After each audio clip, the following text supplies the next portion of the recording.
Yo Bakayalo Konoyalo, et oui on se retrouve pour une petite review de To Be Hero X, ou autrement dit, comment être un héros du porno. Non je rigole, c'est vrai que la connotation X auparavant ça avait une connotation sexuelle, mais maintenant c'est devenu différent. On sait que maintenant Twitter c'est devenu X, donc X est devenu moins synonyme de pornographie. Mais bref, comment être un héros X, To Be Hero X, un animé chinois que je viens de découvrir. Donc les amis, c'est très étrange, hein. On va y revenir, mais est-ce que c'est un isekai? Je vous pose directement la question. Parce que c'est ça l'histoire. Le début, c'est qu'il y a un mec qui fait de la publicité, il vend un héros qui s'appelle Nice, donc il vend ça à son directeur qui le repousse, qui dit non c'est de la merde, dégage. Donc il se fait virer, et puis ce fameux jeune qui est plein d'ambition, bah, il commence à déprimer, il est en haut d'un bâtiment, et donc il fait un souhait, c'est de devenir comme ce héros qu'il a créé, Nice. Et finalement, bah, t'as ce héros Nice qui arrive, il se suicide, et finalement il prend sa place. Est-ce qu'on n'est pas à faire un isekai? Parce que finalement c'est comme si le héros avait sauté, et qu'au final il s'était réincarné en Nice. Quel est le changement? C'est-à-dire que juste après, en fait, les gens, donc Mademoiselle Chan, une autre directrice marketing, le prend sous son aile, et bah, le déguise en Nice, et dit maintenant c'est toi le nouveau Nice. Donc c'est très étrange. On aurait pu se dire ça va plus vite de faire un isekai, mais non, ils ont voulu choisir cette manière de raconter l'histoire de cette réincarnation de ce fameux héros Lin Lin en Ice. Donc bon, est-ce que c'est un isekai ou pas? Moi je considère que c'est quand même un isekai, mais peut-être que derrière ils vont nous raconter pourquoi ils ont fait ça. Alors oui, on va dire que c'est pas vraiment un isekai, parce que peut-être que Mademoiselle Chan a une ambition derrière, elle s'est servie de l'ancien Nice. Puis finalement, peut-être qu'il coûtait trop cher ou qu'il faisait trop n'importe quoi. Donc il s'est dit, bon bah vas-y, dégage, on te tue. Et puis maintenant, le nouveau, bah ce sera Lin Lin. Mais après, vu que dans cet univers, bah apparemment, les gens deviennent plus puissants et sont capables de tout faire quand ils ont de la notoriété, comment est-ce que cette mademoiselle Chan a fait pour pousser ce Nice au suicide? Parce que c'est lui qui est censé être l'homme le plus puissant, tout puissant. Mais bref, après, derrière, l'ambition, on la comprend, c'est que quand même, il y a une critique de la société. C'est très intéressant parce que de nos jours, on est vachement sur le côté, oui, médiatique, réseaux sociaux. Si tu n'es pas connu, bah, tu n'es personne. Maintenant, tout le monde fait des photos sur Instagram pour essayer d'être vu par le plus de monde possible. Ouais, il y a beaucoup d'ego qui viennent en jeu, qui est plus important même que sa propre vision de soi-même. En fait, on se fie beaucoup plus à la vision des autres.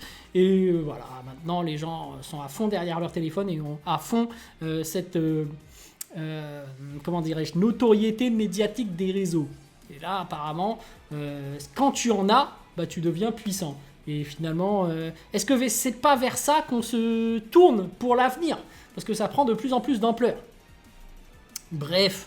C'est intéressant aussi de voir comment est fait l'animé. Alors là, cette façon de... ce rythme, on va dire, de en fait avoir autant de plot twists en si peu de temps, c'est assez impressionnant.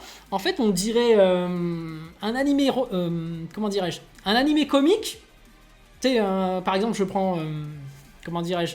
Bon, j'ai pas d'animé en tête de comique pour l'instant, mais bref, tu vois, t'as des blagues tout long de l'épisode. Bah là c'est un peu pareil, sauf que ce sont des plot twists. Et en fait ils peuvent se le permettre parce que l'univers te le permet. Mais ce qui te déconnecte un peu, c'est de te dire que comme ce monde est un peu te permet des choses, tu te raccroches à ça. Mais c'est vrai que tu te doutes de la cohérence de tous ces plot twists, tu vois. Et d'un autre côté, tu sais que bon, comme on a fixé les règles, que en fait plus t'es connu, plus tu peux faire tout ce que tu veux, bah finalement ça coïncide.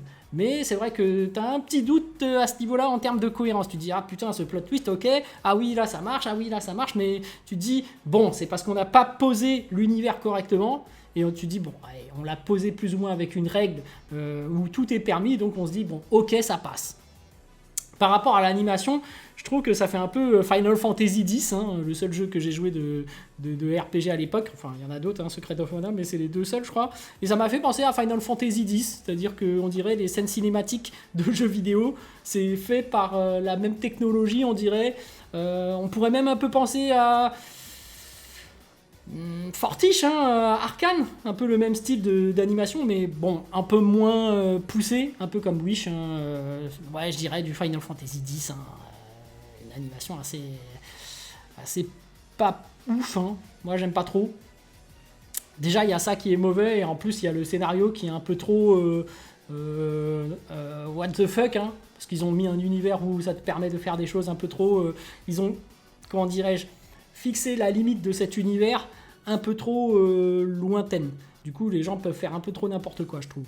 Donc du coup, tu as des plot twists à foison, tu sais pas trop qu'est-ce que le héros peut faire, qu'est-ce que Nice est, quelle est sa limite en termes de puissance, puisque ça se limite uniquement à sa réputation. Ouais, voilà, et puis après les plot twists assez bizarres. En fait, il prend la place de Nice, il arrive à un show télévisé, ça parle d'amour, donc après il trouve l'astuce scénaristique que en fait il est honnête, mais en fait derrière le public est convaincu, mais enfin voilà, il y a un espèce d'animateur qui essaye de le piéger. Est-ce que c'est censé comique, hein, j'ai envie de dire. Voilà, je trouvais un exemple par exemple dans Lovina.